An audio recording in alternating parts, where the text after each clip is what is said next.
twinjiye mu mbabazi z'Imana. Reka turebe Imana uburyo igihindura amateka. Yewe muntu upinga ko Imana idahindura amateka, ntago ndi kumwe nawe. Umugabo yabaye aho n'umugore we, baba abantu badafite icyo kurya namba n'icyo kwambara ntacyo. Bukeye binjira muri korari. Umugabo yitwaga Mapyata, bari abakene cyane, bambara imyenda idodadoze. Uko abumudirija wa korari, bukeye korari ikenera gusohoka, baragenda bakora inama, bahindura perezida ngo atazabasebya. Aho kumutiza kenda cyangwa ngo bagire ukundi babigenza, baramuhinduye di. Baramubwiye bati tuzagenda saa 9 z'ijoro, nyamara bo bahagurutse saa 7 z'ijoro. Marayika asura Mapyata, aramubwira ati Mapyata haguruka ugende mwivuga butumwa. Umugabo yitere hejuru. Umugore atubaye iki? Ati numvisha umuntu umbwira ngo twasigaye. Umugore ati hoya nteboracya batubwiye ko ari saa 9. Arongera araryama. Agiye gutora agatotsi, ijwi riragaruka ati Mapyata haguruka ujye mwivuga butumwa. Mapyata yahagurutse arihuse cyane. Umugore amugiye inyuma, ageze aho babandi bari barasanga bagiye kera.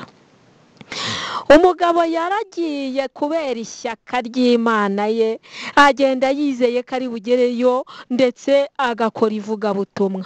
Baragiye begera imbere, bahura n'umunyonzi. Umunyonzi arabitegereza ati murajyahe? Undi ati ndajya mu ivugabutumwa i Kigali, kandi hari urugendo rurerure. Nuko umunyonzi ati nimwurire igare. Aburije igare, tibiti baba wagejeje i Kigali. Atanzeyo babandi bahagurutse saa 7. Dore igitangaza cya Mapyata. Bamaze kumukubita amaso, bahinduye dirija na perezida. Mapyata bamwicaza kure cyane, ntiberekana ko bari kumwe. Korari irahaguruka iraririmba. Mapyata acurika amaso ati data nibi wabibonye, hindura amateka. Nuko marayika arihuta yinjira muri ba baririmbyi, atangira gusobanya indimi zabo. Uwa mbere abayituye hasi. Aho kuvuga ivugabutumwa, bajya kunamira mugenzi wabo. Biba birakomeye, bamukatanye kwa muganga. Bagere kwa muganga bayoborwa icyo arwaye. Mapyata nawe agira urukundo, maze abiruka inyuma kibuno mpamaguru.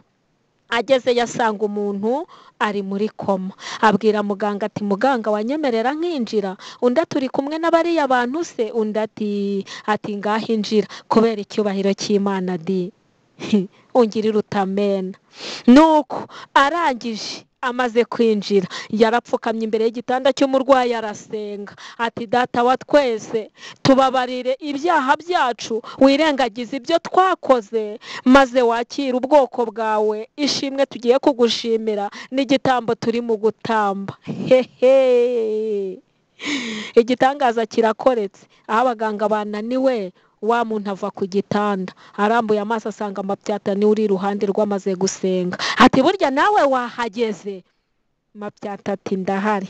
Ati urumva umeze uti? Nuko nyine n'ibimwaro byinshi. Muganga aje amukubisemo icyumvirizo, asanga umuntu ni muzima. Arabasezerera barataha. Ntabwo barebye ko ari Imana ibikoze, bakomeza kumva ko Mapyata agomba gusubizwa inyuma. Ariko usubiza inyuma Mapyata nkandi, kandi Imana yaramutoranyije. Have. Nuko barataha, bagera imuhira. Mapyata akomeza gupyinagazwa gutyo. Ntabwo bigeze babona ko ari Imana yamukoresheje. Ivugabutumwa bagiyemo ntibarikoze, baratashye. Kandi Mapyata we yararikoze hahandi kwa muganga. Abaganga baje kubaririza kwa Mapyata. Baje kugerayo basanga Mapyata yagiye gusenga. Baraparika imodoka ku rusengero, bati turashaka umugabo witwa Mapyata. Abandi babibonye bati he, tubivuga. Bagiye kukica pe, barakishe pe. Bamusohoramo vuba bati twakira Mapyata. Bamwinjiza mu modoka. Agere mu modoka ati iwawe ni? Aragenda abereka ka kazu k'akaruri di. barangije basukamwo imiceri, ubuto, imyenda, amasahane, buri kimwe cyose muri ka kazu ka Mapyata. Batarika ibi ntibihagije, umukozi w'Imana ntagomba kuba ahantu nk'aha, maze bamwubakira inzu nziza y'icyitegererezo. Njye rero tamena di Imana iratabara. Mapyata ahinduka umusirimu, arasurwa, avuga ijambo rikwiriye abagabo. Bimwe bamurebaga bakamusuzugura, yavuga bakumva avuze igitekerezo cyiza, kuko Imana yaguhaye ijambo. Horana ijambo. Ni Mukaribagiza Vestine mu karere ka Muhanga mwaganiraga.